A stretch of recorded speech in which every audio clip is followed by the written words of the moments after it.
Hi there. I hope you're having a great night tonight. I am with my father-in-law tonight, Norm, and my dog is kind of in the background. So if you hear something, that's what it's going to be. If it's barking, it's not me. So anyway, what page are we starting on tonight? It's on page 98, a new chapter called Plum Blossoms, about 2/3 of the way through the book. Awesome. Thanks.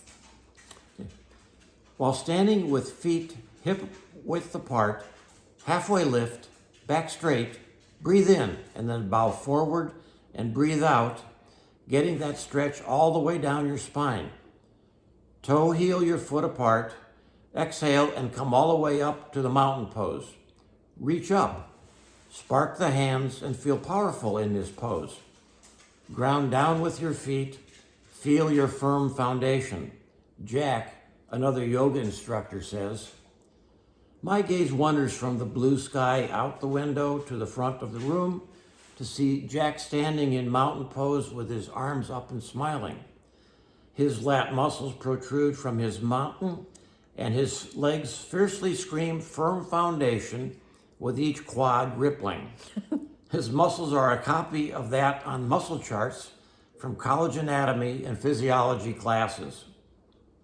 My frickin' feet are killing me, and I feel like I'm rolling around on marbles, but Jack's muscles are enough to keep me still as long as he wants us here.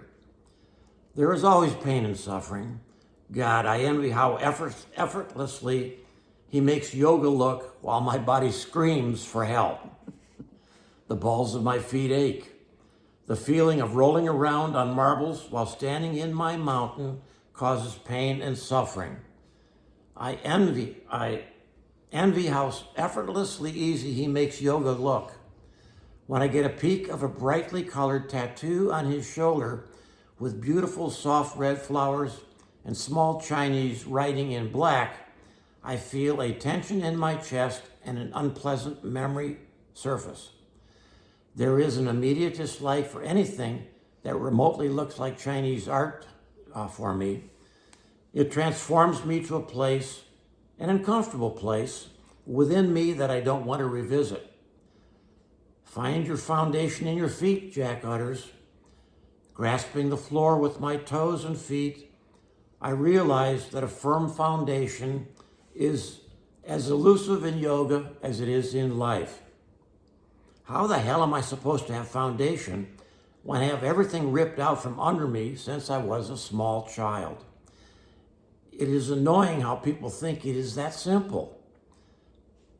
Come on, Jack, can't you tell I am adopted and I was taken from my mom? Can't you tell I've lived a hard life? I didn't have a perfect life like you did with your mom and your dad and culture. Reach for new and root down in your foundation so you can stand powerfully in your mountain. That stupid Chinese tattoo just has to keep reminding me of how I have no fucking foundation.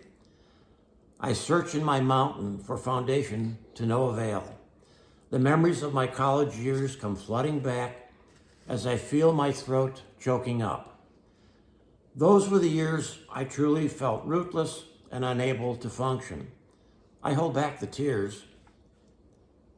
I recall late fall in 1981, just another gray, drizzly day of sophomore year at Oregon State, and the phone rings.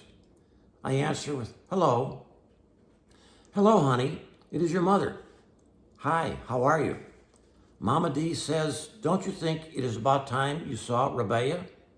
She has been here for almost a month, and she hasn't even seen you.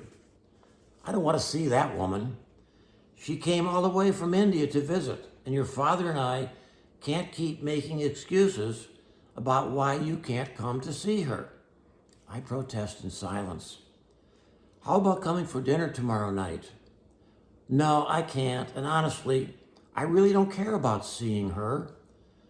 But she is the one who helped us to adopt you. She did all the work for us to have you. I really feel indebted to her. She can feel indebted to her all she wants. What the hell do I owe her? For the last few weeks, my mother has called me and updated me on the visit. Rabiah had Daddy driving her all over the place at her every whim. He was returning skeins of yarn that were not right and doing every little errand she desired while she was asking who was going to draw her bath for her. She had servants doing such things for her at home in India. Mama D had complained about how high maintenance she was and that she was wearing them out. She would love to see how you have turned out and to know that you are happy and doing well. Rabiah was the only reminder of the Indian girl I was. I had been just fine the last 13 years, making myself into a real American girl, and I pushed back anything to do with India away from me as far as I could get it. She has to see you and know that she did the right thing by sending you here. We will not allow you to keep making excuses anymore. You are putting us in a bind here by avoiding her. I really don't want to, I continue to protest. Well, we don't always get to do everything the way we want to in life. God, I hated it when she said that to me. Life was never the way I wanted it to be, and now I felt that it was beginning to go in a direction that made me full of more anxiety. We need you to do this. She is making us crazy. Your father will bring her into town and drop her off at the Chinese restaurant for an hour. Okay, I concede. Can we do it tomorrow so I can get it over with? Yes, I'm so glad you are going to meet her. She is a handful, but I know she means well. All right, I will see you tomorrow. Daddy will bring her at noon. I will let him know. Damn, I can't get out of this now. I'm committed to being there tomorrow.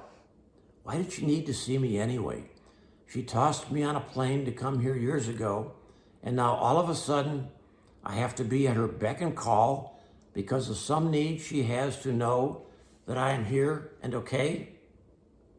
I fretted through the whole night and the next morning, wondering how this meeting that I never in my craziest imagination thought would happen was going to go. Tune in tomorrow for the rest of the chapter. Thank you. That was great.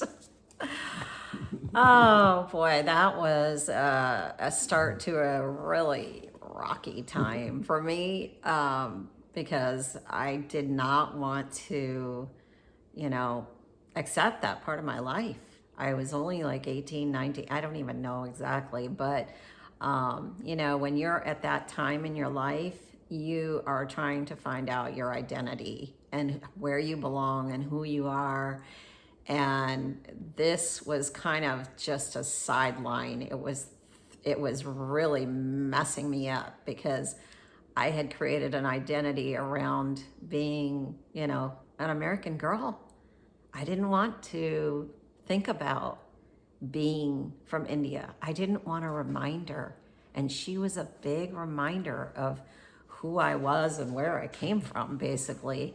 And that was not important to me.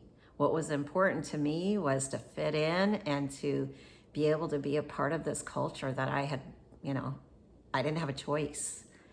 And it scared the hell out of me to have to go back and, revisit this part of my life at this point in my life. I think when you're, 18, 19 years old, you're kind of defining yourself at this point, right? And it's an uncomfortable time anyway. I mean, your teenage years are one thing, but when you're 18, 19, you're hitting that adult stage and you're really trying to figure out who you are.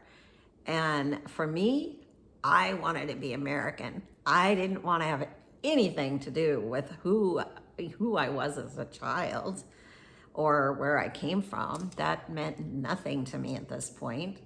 All that mattered was that I fit into where I lived and the people that I was around. And so that's really all I have to say about this part of the book. As far as Norm, he is, he's been an amazing father-in-law. He really is. Walked her down the aisle to marry my son. He did. And I knew then that he was really a sweet, kind man. Because, at the time, my dad couldn't do it. And Norm was the perfect person. And I was really grateful that he was there. So now I have my American daughter-in-law. Yes. Anyway, so thank you, Norm. I appreciate it. And thank you again for listening and reading along with me and all your support. I appreciate it so much. Each and every one of you, all your messages and everything that you do, and you continue to share my videos and everything that you're doing. I really do appreciate it. Thank you, and have a good night or day wherever you are. Bye. Bye.